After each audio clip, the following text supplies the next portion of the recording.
Hello, language and life-loving friends, and welcome to Creative Teaching and Learning Ideas with Patrick and Gable.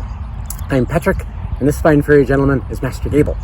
And today, we would like to invite you to listen to an amazing story that was written by my mother, and she's reading it now for you in this video. She's now 93, so this is kind of a special video as well to celebrate her 93rd birthday. So this little story is about how she solved a crime using a special method.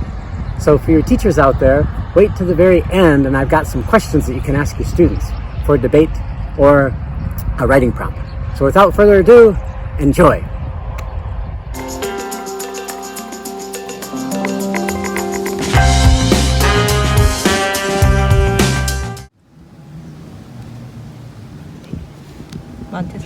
Well, I was working for the Royal Liver Insurance Company in Des Moines, Iowa, when this unusual incident happened in March 1951. One icy spring night, my husband Gerald had to drive home on an old-fashioned cobblestone street. It was sleeting and the visibility was very poor.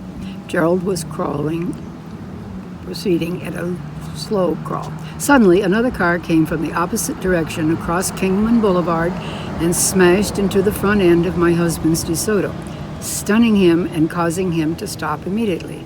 The other car spun around, ran across the street and into a yard, came back toward my husband's car and smashed the rear end.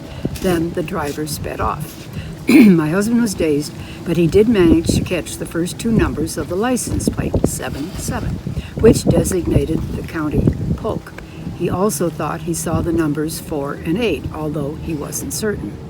When the police arrived at the scene, they confirmed that the other car was obviously out of control and that it had spun all over the street, gone over the curb, and returned to hit my husband's car a second time.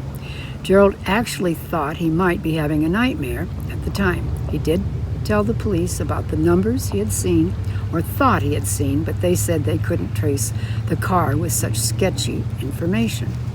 About 4 nights later, I dreamed about the accident in some detail. In my dream, I even noticed the license number, 77-48621, and the color and make of the car. This description matched the car that hit my husband.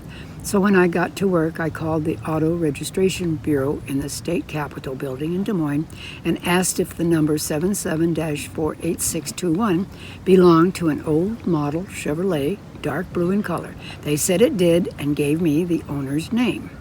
We located the culprit, and his insurance company paid for the damages.